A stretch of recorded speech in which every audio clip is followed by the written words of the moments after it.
दोस्तों, आज के वीडियो में मैं आपको एक बहुत ही ज़्यादा डरावनी घटना बताने वाला हूँ जो कि दो दोस्तों के साथ में घटी थी। लेकिन वीडियो शुरू होने से पहले मैं आपको बता दूँ कि कल मैंने एक शॉर्ट अपलोड किया था। उस शॉर्ट को आप ज़रूर देखें। आशा करूँगा कि आपको वो शॉर्ट पसंद आएगा। आज की वीडियो में मैं आपको प्रीतम और आर्यन नाम के दो दोस्तों की सच्ची कहानी बताने जा रहा हूँ। रेडिट से मुझे ये कहानी मिली है। रेडिट पर यह घटना आनंद नाम के एक लड़के ने पोस्ट की थी और अब आगे की कहानी मैं आपको आनंद जी के पॉइंट ऑफ व्यू से ही बताऊँगा। मेरा नाम आनंद है।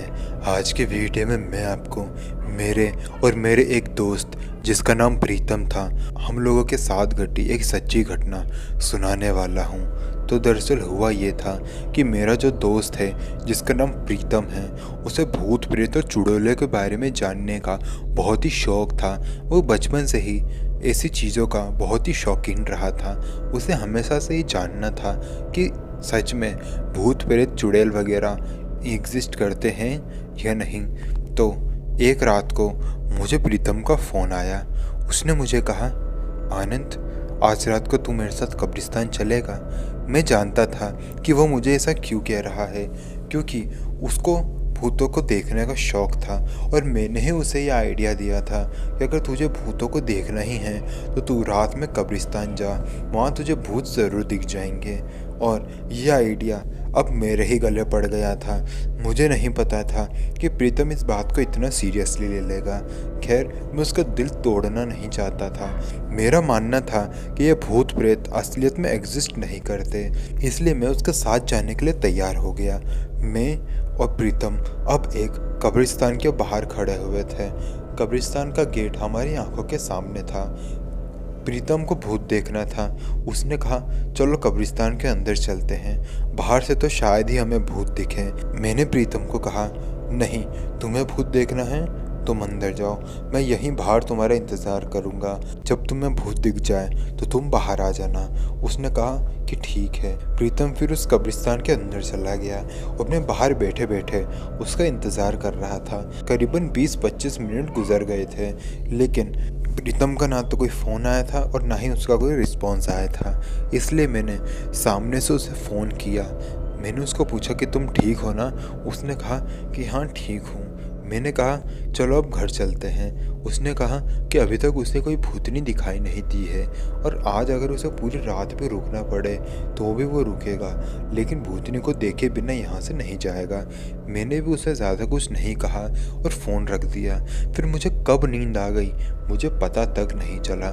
मेरी नींद तब खुली जब मैंने प्रीतम को चिल्लाते हुए सुना। वो चिल्ला रहा था, आनंद बचा, आनंद बचा, ये भूतनी मुझे मार डालेगी, आनंद बचा। मैंने जैसे ही आवाज़ सुनी तो मेरी नींद टूट गई थी। मैंने देखा कि प्रीतम मेरी तरफ भागते हुए आ रहा है। वो बहुत ही ज़्यादा डरा हुआ लग रहा था। उसका पूरा शरीर पसीने से भीगा हुआ था। वो मेरे पास भागते हुए आया। वो बहुत ही ज़्यादा डिस्टर्ब लग रहा था। वो मुझे कुछ भी बता नहीं पा रहा था। मैंने जैसे तैसे करके उसको संभाला और उसको पूछा कि आखिर तुम्हारे साथ हुआ क्या है। उसने मुझे पूरी कहानी बताई। जब उसने मेरा फ़ोन उठाया था उसके बाद से मैं आपको वो कहानी बताता हूँ। तो जैसे ही प्रीतम ने वो फ़ोन रखा तो उसे भी नींद आ गई और वो वहीं पर सो गया।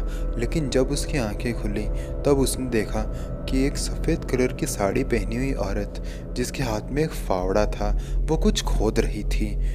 प्रीतम एक झाड़ी के पीछे छुप गया था और छुपे छुपे ही उस औरत को देख रहा था। उसको बेहद ही डर लग रहा था। उसे ऐसा लग रहा था कि ये पक्का कोई चुड़ैल है। वो मन ही मन हनुमान चालीसा का जाप कर रहा था और सोच रहा था कि आज के बाद कब्रिस्तान कभी नहीं आऊँगा। और उसी वक्त उस भूतनी को न जाने कैसे ये पता चल गया कि प्रीतम उसे छुपे छुपे देख रहा है।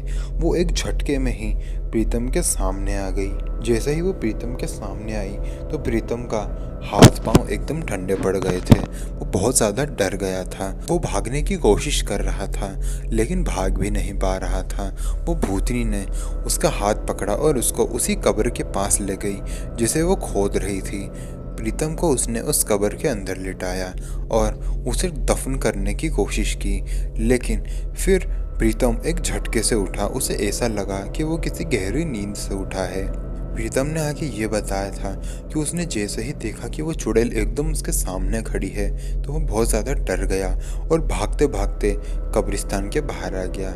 खैर, इस घटना के बाद मैं और प्रीतम कभी भी किसी कब्रिस्तान की तरफ तो बिल्कुल नहीं गए। बाद में हमने ये घटना अपने दोस्तों को भी बताई। उन्होंने हमारे बात पर यकीन नहीं किया, कुछ ने किया और कुछ ने नहीं किया।